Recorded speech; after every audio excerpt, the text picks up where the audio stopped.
So when you put all of that together, that's why it's so wonderful to have you speaking in our home, Mr. Medved.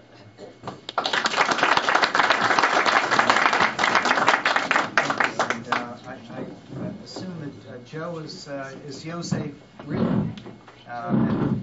Thank you very much for Joe and Helena and for the Steve. Joe Kornbusser. Right? Sorry, Steve and Helena and Joe Kornbusser and family. So it's all family, and that's of course what it feels like to be back here speaking once again for the 75th time for the OU. No, it's been a wonderful, wonderful Shabbat for Diane and for myself, and for my father, who is with us from Yerushalayim, he had a presentation in Florida relating to his new book, which is coming out in March, which is called Hidden Light. This is a shameless plug for my dad's book. My father is a professor of physics and a former scientist astronaut, and he is very busy every day with his company, Jerusalem Optical Link Technology, in Jerusalem, where he lives, and has lived for the last 18 years. And his new book is called Hidden Light, Science Secrets of the Bible. And some of it I can understand. It helps if you have a science background, but there's much of it that's fascinating even for people without a science background. So I noticed that, Steve, you have quite a home movie system here. Yeah. So I thought as a special treat, what we would do, there's a wonderful release that's coming out from Hollywood for, you'll pardon the expression, Christmas Day. And I think we have a special advance screening. It's called, and this is not a joke, the Christmas Day release, the biggest movie coming out on Christmas Day, is called There Will Be Blood. Nothing quite says Christmas like There Will Be Blood. I'm teasing. We don't have that. Even though that film has a Hancock Park connection, because it's with Daniel Day-Lewis. Do people here know that Daniel Day-Lewis is Jewish?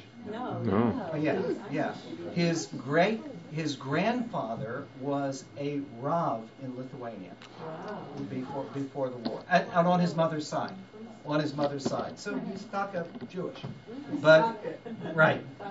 So in any event, no, we don't have There Will Be Blood, and I think it probably would not be a popular or appropriate. That would not get an OU mark on it anywhere, not in terms of language, not in terms of anything.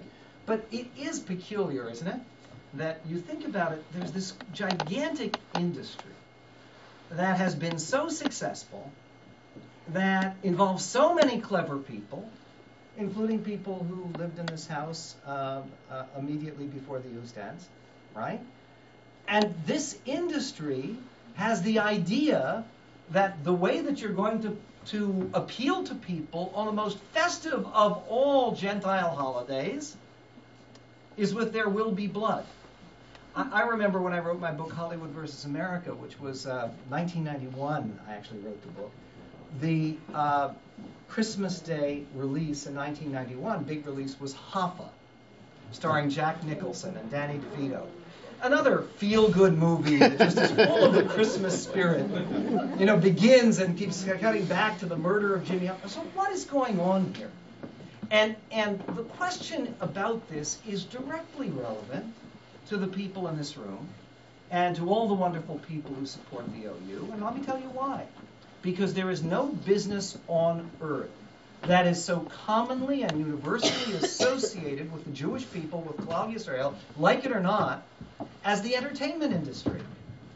People in every corner of the globe, when they hear Hollywood, when they hear an American movie, they think it's part of the Jewish people. It's a product of the Jewish people. So what I want to do very quickly, and I do want to be able, with the permission of Steve Savitsky and Rabbi Weinrib and our Balabos here tonight, to open it up a little bit to questions and discussion. So I want to try to be brief. I want to talk about three core conflicts between Jewish values and Hollywood values, and talk about why those conflicts really are unbridgeable.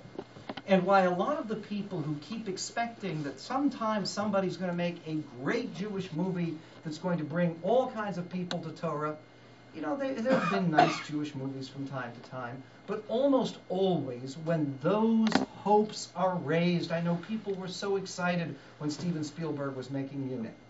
Because Steven Spielberg was, for a while, involved in Jewish life. I do believe his children went to Stephen Wise Day School, which is already, for any Hollywood producer of that level, to send his children to Jewish day school, even Stephen Wise Day School is already Madrega. And a lot of you probably know that through Rabbi Lady Meir in the Orthodox community, his wife, Kate Capshaw, went through her Giur through Rabbi Meir. The idea was that here's somebody who's Jewishly committed, and everybody knows his mother runs a kosher restaurant, milchik restaurant, that all of a sudden we're going to get a movie and it's going to be about Israel and it's going to be pro-Israel. How many people here saw Munich? Yeah. How many people here were disappointed in Munich? Or offended by it? I was both. It was disgusting. And the way that he changed the true story, the people who wrote that story, the people who lived that story, came out and denounced the film. Because the people who were actually involved in those operations, striking back for the murderers at the Munich Olympics, were proud of what they did. They weren't embarrassed. And the guy did not go to live in Brooklyn. He didn't. He didn't come to the United States. And in fact, he spoke out and he gave a big interview. They published in Haaretz. He gave a big interview saying the movie's an abomination. Because we all felt we were doing holy work, not for the sake of revenge, but to keep the Jewish people safe from killers, which is indeed the holiest work. So what do? What you need to understand is three basic, implacable, unbridgeable, unresolvable conflicts between core Jewish values and Hollywood values. Now, these Hollywood values are not based upon some clique in Hollywood. They're not based upon some conspiracy. They are based upon the nature of visual media. Very important to understand this, because visual media, like television and like motion pictures, those media carry with them three problems that contradict Jewish values. Number one, they emphasize bad news and dysfunction. Number two, they emphasize impatience at a short-term horizon. And number three, they emphasize superficiality. Let me try to explain them one by one. First of all, the idea of bad news. We don't have a news business in America. Anybody who turns on the news at any time knows we have a bad news business. I mean, we are so unbelievably fortunate to live in the United States of America. You look at the way we live. I mean, I've been able to spend this Shabbos with my dad. I remember my Zeta, who died when I was a little boy. He died when I was 9 years old. And my grandparents came from Ukraine, and they had taka nothing. My grandfather was a barrel maker.